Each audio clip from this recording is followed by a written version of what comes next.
We did it again and renovated yet another pond. This neglected pond was totally infested by lotus. The pond was shallow, it really wouldn't hold any water, and on top of that, it was just built with completely the wrong soil. We removed all the muck out of this pond, installed a brand new heavy-duty liner to create this beautiful pond that's gonna hold water and is structurally sound.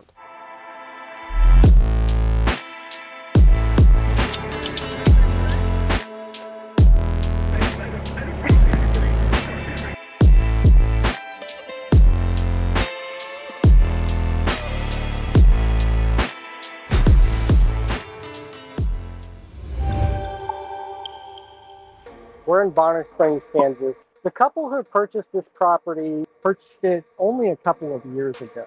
One thing that kind of draws this property in is the pond here. So it's really the focal point here on the property.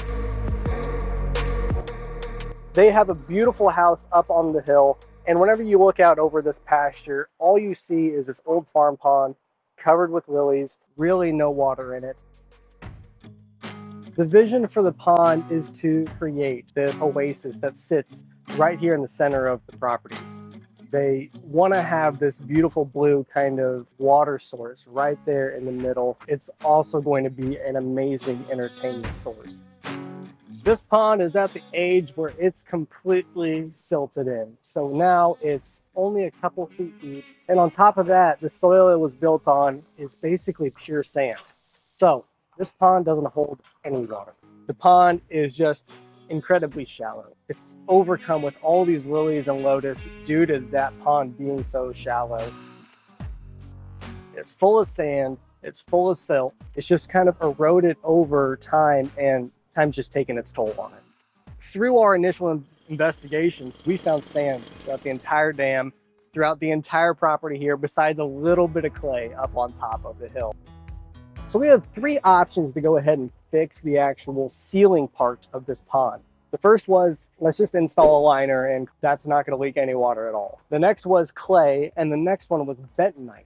So bentonite we ruled out pretty quickly as the cost was just astronomically higher than everything else for not much benefit. The clay kind of was very similar. We either had to truck in clay from somewhere else, which again, that cost just got astronomically higher pretty quick. Through our recommendations here, we've gone through and decided a liner in this pond is going to be the best solution.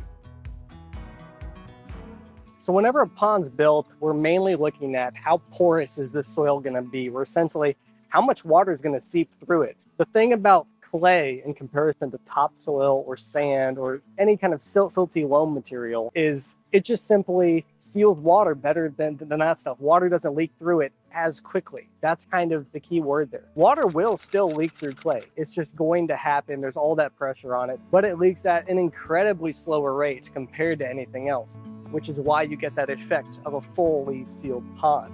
Now, liner is a little bit interesting where it's a plastic material and it's welded together. No cracks, there's no seams, there's nothing for water to basically go through. So in this case, the only thing that's going to be pulling water out of the pond is just simple evaporation. For this specific project, we went with an HDPE lining. That lining in this specific case sits at 60 mils thick, which is incredibly thick. In fact, it might even be a little bit overkill for a pond like this. But we wanted to make sure that whenever that liner gets installed, it's going to last a long time and animals coming through here aren't going to puncture that liner.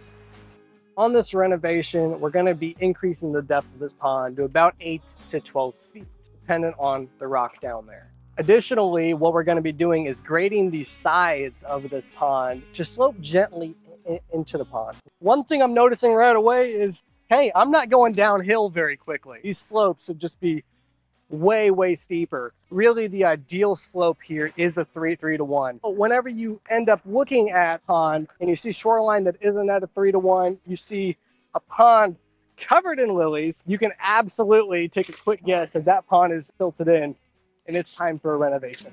We're going to be pushing all the muck out of this pond through a trench that's cut in the dam, and then it's going to get spread out along the backside. That muck's going to dry for a little bit, and then we're going to come back, smooth it all out, get some grass seed on it. And then the last thing is That dam is just way too tall for this size pond. We're going to be dropping the top of that dam down a little bit just to make that water seem like it spans out over a larger area.